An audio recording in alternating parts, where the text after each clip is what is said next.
दोस्तों नमस्कार, मैं हूं डॉक्टर श्रीपति त्रिपाठी। टोना टोटका शब्द आपने कई बार सुना होगा। अक्सर लोग टोने और टोटके को एक ही समझने की भूल कर बैठते हैं, जबकि आपको बता दें कि दोनों में बहुत ज़्यादा अंतर है। टोने और टोटके के बीच भ्रम और सत्य तथा वास्तविक अंतर की बात करेंगे, क्योंकि आज भी लोग इन चीज़ों को लेकर इन दोनों ही रूपों की वास्तविकता से बिल्कुल अनभिज्ञ हैं और जाने अनजाने इन दोनों को एक ही बात समझते हैं कि टोना और टोटका एक ही है। वास्तव में टोने और टोटके के बीच पहला और स्पष्ट अंतर है कि टोना केवल बुरा करने के उद्देश्य से किया जाता है, जबकि टोटका आप जो सुने हैं, टोटका किसी अच्छे काम को साधने के उद्देश्य से किया जाता है। यानी टोना साध्य को पाने का गलत तरीका है और टोटका साध्य को हासिल करने का पवित्र तरीका है।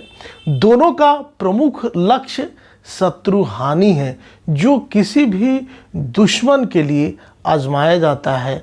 यानी एक ऐसा संकल्प जो किसी की हानि की कामना से की जाए और उसके लिए आपको बता दें कि कुछ पूर्व निश्चित रीति अपनाई जाए, ताकि भौतिक या आध्यात्मिक तौर से निश्चित रूप से लक्षित व्यक्ति का नुकसान जो हो जाए।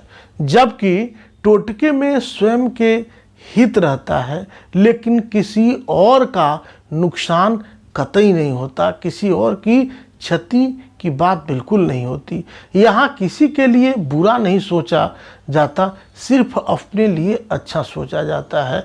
अपने लिए अच्छा सोचने में यह ध्यान रखा जाता है कि किसी और को ध्यान रहे कि नुकसान न हो, जबकि टोना किया जाता ही है इसीलिए क्योंकि किसी और को परेशानी हो, किसी और को कष्ट हो, किसी और को नुकसान, हानि और संकट दिया जाए। टोटके का प्रमुख तत्व जो है वह संकल्प से अधिक निर्धारित शास्त्रीय विधि है, जिसे सही ढंग से पूरा किए बगैर कोई भी परिणाम बिल्कुल हासिल नहीं हो सकता है। ध्यान रहे कि टोने की कोई पूर्व निर्धारित शास्त्रीय जो है वह रीति नहीं है, इसलिए ज़्यादातर मामलों में ये मणगणंत और छद्म जाल फैलाने वाले की मर्जी पर निर्भर करता है कि वे उसे कैसे प्रचारित करते हैं, उसका प्रचार प्रसार कैसे करते हैं। जबकि टोटका अधिकांश मामलों में पूरी तरह विधि विधान पर आधारित है, उसके नियम हैं और इसके काम करने की गारंटी तभी मानी जा सकती है जबकि विशुद्ध तरीके से, शुद्धता के साथ, शुचिता के तरीके से इस वीडियो में जो विधान बताया जा रहा है उसका पालन किया जाए। टोने और टोटके के बारे में सबसे मज़ेदार बात यह है कि ये सभी भौगोलिक, जलवायुविक जो हैं, ये पारिस्थितिक हैं, पर्यावरणिक हैं, सामाजिक वातावरण में मौजूद रहे हैं तथा अलग अलग कालखंडों में इसकी दशा दिशा समान रही है।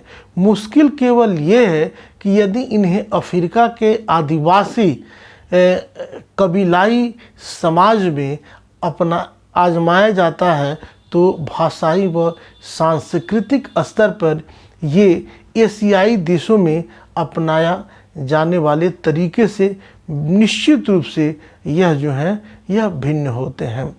टोटके तंत्र मंत्रोक्त क्रिया के अंतर्गत आते हैं। हर टोटका विशुद्ध तरीके से दो बातों पर यह निर्भर करता है। पहला जो है कि उसके लिए क्रिया विधि कौन सी अपनाई गई है, इसका विशेष ध्यान रखा जाता है, और दूसरा कि उसके लिए किस भाषा में किस मंत्र का प्रयोग किया गया है, यह विशेष ध्यान रखा जाता है। कई टोटके बिल्कुल जनसाधारण की भाषा में आजमाए जाते हैं, जबकि कुछ जटिल टोटके पूरी तरह क्लिष्ट संस्कृत में आबद्ध होते हैं। हालांकि इनके विषय में सामान्य धारणा ये है कि इन पर भाषाई क्लिष्टता का कोई असर नहीं होता, इसका कोई प्रभाव नहीं होता, बल्कि उस क्रियाविधि का इनके सफल होने में ज़्यादा महत्व है, जिनकी सहायता से इनका आयोजन किया जाता है। खासकर टोटके की महत्ता इसमें भी है कि इन्हें आजमाते वक्त ध्यान रहे कि गलतियां जो हैं वह क्षम्य है। भले ही प्रयोग वृद्धि की त्रुटियों के कारण इनका कोई लाभ न मिल सके, लेकिन टोने अगर गलत हो जाए, टोने का प्रक्रिया गलत हो जाए, तो वह करने वाले पर पलटवार भी कर सकते हैं।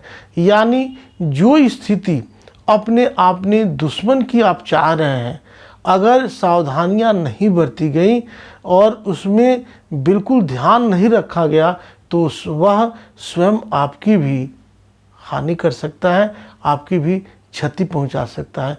इसलिए टोने और टोटके में आप फ़र्क समझिए, और टोटका फॉर सेल्फ डेवलपमेंट के लिए और टोना जो है वह दूसरे की क्षति के लिए किया जाता है। आप सब यूं ही बने रहें, मिलते हैं अगले वीडियोज़ में। तब तक के लिए दीजिए मुझे इजाज़त। अगले वीडियोज़ में और इन्फॉर्मेटिव वीडियोज़ के साथ मिलते हैं। नमस्कार।